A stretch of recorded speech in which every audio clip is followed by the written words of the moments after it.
Stop what you're doing, because if this report is even halfway true, you are not watching another routine flare-up in the Middle East. You are watching the rules of deterrence crack in public. Reports now claim Iran hit 4 US B-2 bombers, and if that claim holds up under scrutiny, then one of the most protected symbols of American military reach was just touched. Not a patrol boat, not a proxy outpost, not a disposable drone. B-2 bombers, the stealth fortress in the sky. In the next few minutes, I'll show you exactly why that claim matters, what would have to be true for it to change the global balance, and why this is not just about missiles and maps, but about the price you pay, the risks you live under, and the world your country may be stepping into. Because this is the thesis tonight, even before anyone confirms every detail, the mere plausibility of this story tells you something enormous. The old drawbridge that separated American power from direct retaliation may be lowering. The old assumption that the United States could project force at long range while remaining functionally untouchable is suddenly under review. And once that assumption is challenged, every capital, every market, every military planner starts recalculating. Who has the reach? Who has the nerve? Who has the advantage at the choke points? And who misread the board so badly that they walked into checkmate without seeing the pieces move? That is what makes this moment dangerous. Not just the strike itself, if true, but the message inside it. Because a B-2 is not just an aircraft, it is a declaration. It tells the world the United States can cross oceans, enter defended airspace, and hold hardened targets at risk. It is the flying version of a steel door with no visible hinges. So if Iran, or anyone aligned with Iran, managed to hit 4 of them, you are no longer talking about a tactical embarrassment. You are talking about a stress fracture in the architecture of American credibility. Let that sink in. And yes, you should be careful. You should demand verification. You should separate confirmed fact from the fog machine that always roars to life in wartime. But you should also understand this. In moments like this, even unverified reports can move the world because they expose where the incentives are pointing. What would Iran want the world to believe?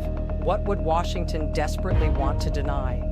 Why would media figures, policymakers, military spokespeople, and markets suddenly sound like they're speaking from inside the same burning circuit? Those questions matter because perception is not decoration in a crisis. Perception is the fuse. For years, maybe decades, the underlying rule was brutally simple. The United States could build the fortress, hold the keys, and decide when to open the gate. It had the stealth platforms, the intelligence lattice, the carrier groups, the global basing network, the aerial refueling spine, the satellites, the logistics, the reserve capacity. That was the old circuit. You could dislike it, fear it, criticize it, but you could not ignore it. It was a system designed to tell adversaries one thing: no matter how angry you are, no matter how loud your slogans get, there is a ceiling to what you can do to us directly. That old rule-shaped behavior everywhere.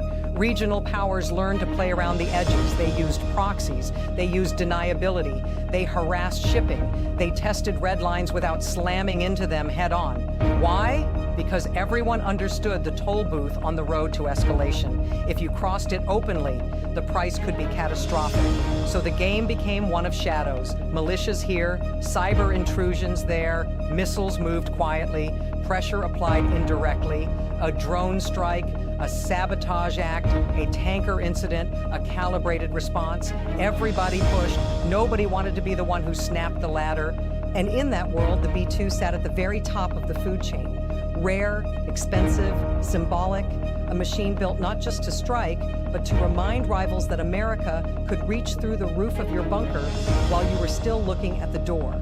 It is the aircraft equivalent of a drawbridge that can cross any moat. That is why the bomber matters. That is why the claim matters. Because when a fortress piece on the board becomes vulnerable, the whole board changes shape. If the Stealth King can be touched, what else can be touched? Zoom out for a second. This is not only about two countries glaring across a fault line. This is about the operating system of global power. The United States has long sold allies and warned adversaries with the same core message. Our systems are more resilient than yours. Our reach is longer than yours. And if pushed, we can absorb more punishment than you can. That message underwrites alliances, arms sales, shipping lanes, reserve currency status, investor confidence, and diplomatic leverage. So when a story emerges that one of the crown jewels of that system may have taken multiple hits, you are looking at a credibility shock with consequences far beyond the runway. So what snapped? Why now? Why does this feel less like another exchange and more like a gate blowing off its hinges? Picture a secure room lit by too much white light, a wall of screens, one clock set to Washington, another to the Gulf, another to Capital City. A briefer is talking fast. Someone in uniform is leaning over a tablet. A civilian official is half listening, half watching live market moves crawl across a muted screen at the edge of the room. Oil ticks up, defense stocks twitch. A producer in another building is rewriting a script in real time because the language keeps getting hotter. Reports claim unconfirmed, retaliation, escalation. That room is not calm. It is not certain. But it understands one thing instantly. If the story has substance, the old assumptions are gone before the press conference even starts.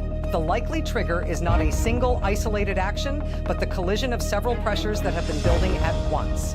Regional war pressure, domestic political pressure, credibility pressure, the pressure to restore deterrence after being challenged, the pressure on Iran to show it can hit back, not just posture, the pressure on Washington to prove that attacks on assets, personnel, or partners will not go unanswered.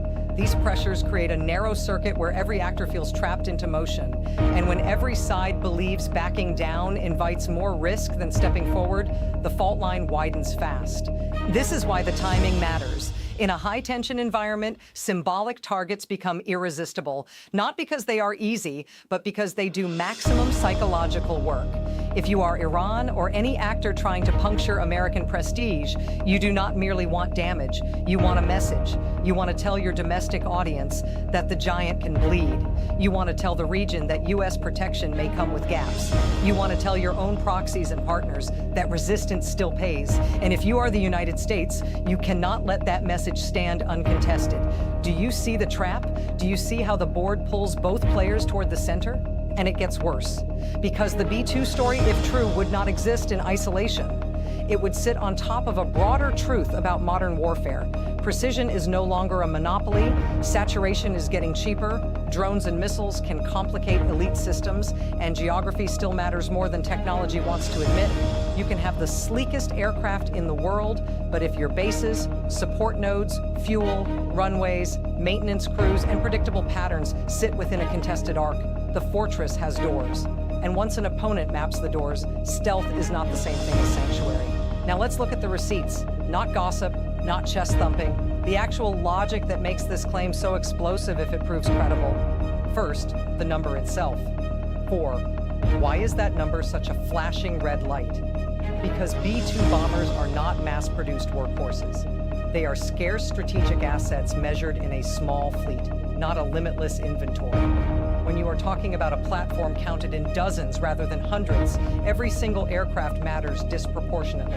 Every maintenance cycle matters. Every sortie rate matters. Every damaged airframe ripples through planning. If even one bomber is degraded, that hurts. If 4 are hit, even with varying degrees of damage, you are talking about a shock to readiness, signaling power, and operational flexibility. That is not a paper cut. That is somebody reaching inside the control panel. Second, let's talk about what a B-2 actually represents in the strategic system. This is not just a bomber. It is a penetration platform built for the hardest missions. Deep strike, high-value targeting, opening night warfare. The kind of mission reserved for when a state wants to prove it can enter the defended heart of a battlefield and survive. In plain English, the B-2 is part of the U.S. drawbridge package. It lets Washington threaten targets that are supposed to feel safe behind layers of concrete, radar, distance, and denial. So if reports claim Iran hit 4 of them, the question isn't only, did damage occur? The deeper question is, where in the chain did vulnerability open up? On the ground? In transit? Through missile saturation, through drone reconnaissance, through base exposure, through intelligence compromise, that mechanism matters more than the headline. Third, follow the geography. The Middle East is not just a map of enemies and allies, it is a network of choke points, runways, ports, radar corridors, tanker lanes, and political permissions.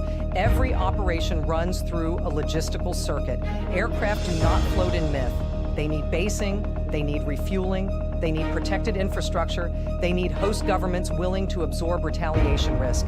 That means even elite American power travels through toll booths controlled by geography and politics. If Iran, directly or indirectly, has demonstrated the ability to threaten key nodes in that circuit, then the real story is larger than the bombers. The real story is access, and access is power. Now let's talk about incentives, because incentives explain behavior better than press statements ever will. Iran has a strong incentive to inflate any successful retaliation and frame it as historic. That is obvious. But the United States has an equally powerful incentive to minimize visible vulnerability while preparing an answer that restores deterrence without triggering full-scale regional war. That means the public message and the private calculation may not look the same. Publicly, you could hear caution, ambiguity, pending assessment. Privately, planners would be modeling strike packages, force protection upgrades, dispersal options, electronic warfare coverage, allied consultations, and energy market fallout. So when information comes out jagged and incomplete, that is not always evidence of nothing. Sometimes it is evidence of everybody racing to control the shape of the story. Fourth, watch the economics. If this crisis escalates around direct U.S.-Iran confrontation, the market does not wait for historians. It front-runs fear. Insurance rates on shipping can jump. Oil prices can spike on risk, not just on actual supply loss. Airlines reroute. Importers hedge. Manufacturers rethink exposure. Traders price in the possibility that a regional clash could menace the Gulf, threaten transit routes, or drag in proxy attacks on infrastructure. Why does that matter to you? Because a geopolitical missile can hit your wallet before it hits a runway. Energy is the bloodstream of the system. Disturb the choke point and the shock travels fast. Fifth, the psychology of deterrence. The United States does not just need weapons. It needs adversaries to believe those weapons sit behind a shield of competence and control. That is why the symbolic layer is so important. A nation can absorb material losses and still look strong if it controls the narrative of response. But if an adversary appears to have found a seam in the fortress, and if the public image becomes one of surprise, confusion, or delayed reaction, the damage multiplies. Allies get nervous, rivals get curious, proxies get bold, fence sitters start asking whether the drawbridge is still worth crossing. How do you rebuild deterrence once doubt enters the room? Quickly and often loudly. Sixth, modern conflict is a contest of exposure versus concealment. The B-2 was designed to live on the concealment side of that equation, but the battlefield has evolved. Commercial satellite imagery, cheap sensors, cyber intrusion, social media geolocation, long-range missiles, drone swarms, and persistent surveillance can all reduce the space where even sophisticated assets can hide. That does not make stealth irrelevant. It makes the surrounding ecosystem more fragile. A stealth aircraft can still be brilliant in flight and exposed on the ground. A world-class platform can still depend on mundane infrastructure, and history loves humiliating empires through the mundane. Isn't that always how the fault line opens? Through the seam everyone treated as too boring to fail? Now zoom out again. This is the larger picture. Great powers rarely lose credibility in one cinematic moment. They lose it when a series of smaller shocks reveals that the machine is no longer perfectly synchronized. A delayed response here, an exposed base there, an ally edging somewhere else, an adversary probing and not getting burned. Each event is a hairline crack. Then suddenly one headline appears, 4 bombers reportedly hit, and everybody realizes the wall was carrying more stress than it looked. That is when history seems to speed up. Not because time changed, but because the hidden structure finally became visible. And here is the cruel irony. The more prestigious the target, the narrower the room for political restraint. If a watchtower gets hit, governments can absorb it. If a patrol asset gets clipped, they can calibrate. But if the public starts to believe that a signature symbol of national reach was struck, leaders face a brutal credibility test. Do they hit back hard and risk widening the war? Do they downplay and risk looking weak? Do they split the difference and satisfy no one? What would you choose if every option carried a trapdoor? That brings this out of the realm of strategy and into your life. Because when people hear B-2 bomber, they think military, they think distant, they think classified hangars, secure bases, commanders, maps. But the consequences of this kind of crisis do not stay in uniform. They move through the pipes of everyday life. If energy markets tighten, you feel it at the pump and on your utility bill. If shipping risks rise, you feel it in food prices, retail prices, and delivery costs. If airlines reroute or fuel costs jump, you feel it in ticket prices and logistics delays. If defense spending surges while uncertainty spreads, governments start making trade-offs somewhere else. Those trade-offs reach schools, borrowing costs, public priorities, labor markets, and investor sentiment. Security shifts also change the emotional weather you live in. Maybe not overnight, but steadily. A society leaning into confrontation pays a psychological tax. More alerts, more uncertainty, more appetite for emergency measures, more willingness to normalize things that would have sounded extreme a year earlier. You feel that in media, in politics, in workplace conversations, in the ambient hum of national anxiety. It becomes harder to tell what is signal and what is theater. Harder to know whether you are being informed or managed. Harder to keep your footing when the whole public square starts sounding like a siren. And if you have family in uniform, or family stationed abroad, or family working in energy, shipping, aviation, intelligence, diplomacy, or markets, the distance shrinks even more. This stops being a headline and starts becoming calendar anxiety. Will deployments extend? Will leave get canceled? Will routes change? Will facilities lock down? Will insurers back off? Will contracts freeze?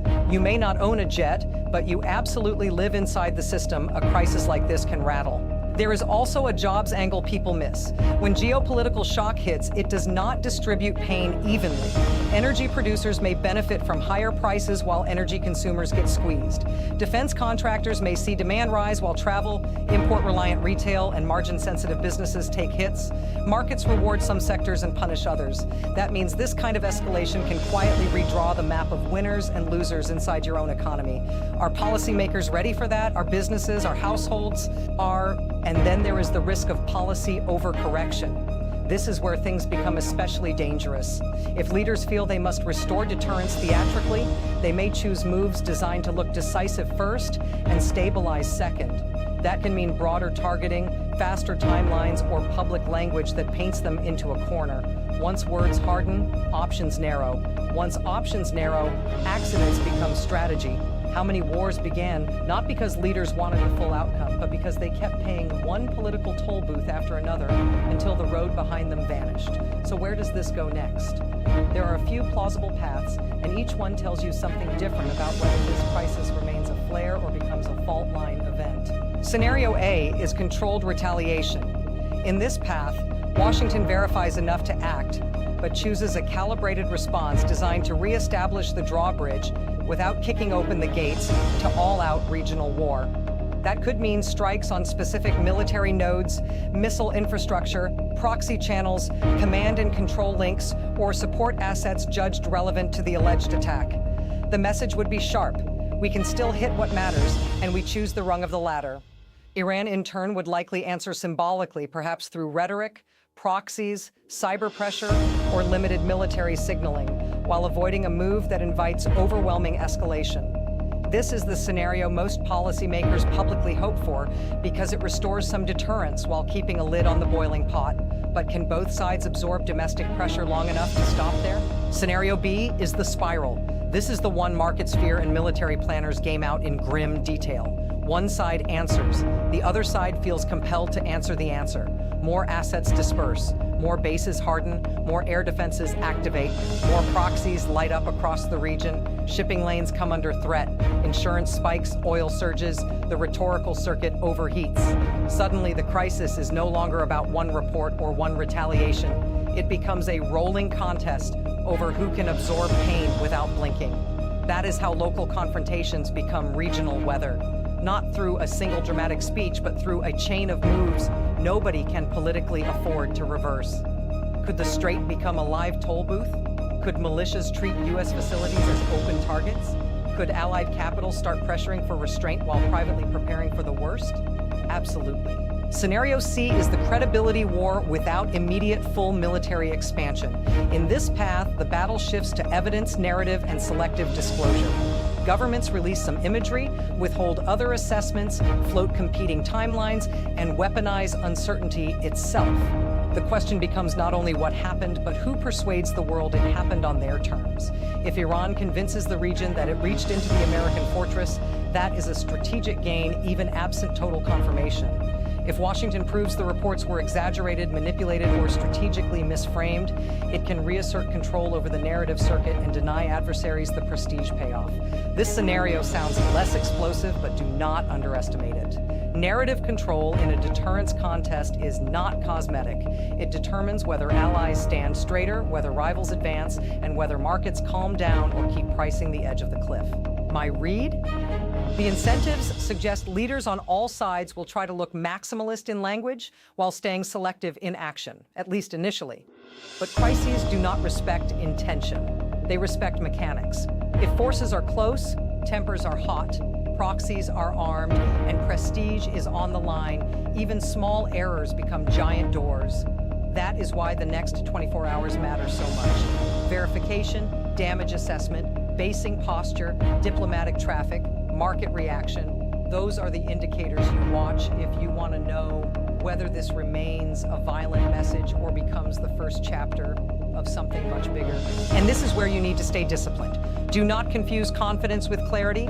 In moments like this, some voices will sell certainty because certainty is profitable. Others will sell panic because panic is sticky. Your job is harder. Your job is to track the mechanism. What was hit, if anything? Where? By whom? Through what system? What response restores deterrence without collapsing restraint? Which actors gain from exaggeration? Which actors gain from ambiguity? Those questions keep you out of the propaganda chute. Because the real takeaway tonight is not just that one report could be true or false, it is that the report exists inside a geopolitical moment where the old fortress logic is under pressure. The choke points are tighter, the circuits are hotter, the toll booths are multiplying, the drawbridges are lowering, and the fault line between symbolic power and actual vulnerability is now visible enough that everyone from generals to traders to ordinary families has to pay attention. If this claim is verified, history just lurched forward. If it is not verified, the fact that it sounded plausible still tells you how dangerous this moment has become. Either way, the world is not relaxing back into the old script. Not after this, not with these incentives, not with this much prestige on the board. That is the checkmate pressure building underneath every official statement you are hearing right now. So here's the line you should remember. When a superpower's fortress starts looking reachable, the entire map starts moving. Subscribe and turn on notifications so you do not miss the next update, because this story is not ending with one claim, one rebuttal, or one press conference. The next phase will be about evidence, retaliation, and whether the drawbridge goes back up or the gates swing wider. And I want your answer in the comments, clearly and directly. If these reports are confirmed, should the United States answer with overwhelming force? Or would that be the exact mistake that turns a crisis into a regional war? Pick a side, because the split on that question is going to shape everything that comes next. This is bigger than one headline. It is the opening move in a longer series, and the next update may tell you whether this was a warning shot at the fortress or the first crack in the wall. Stay informed. More accountability, more truth.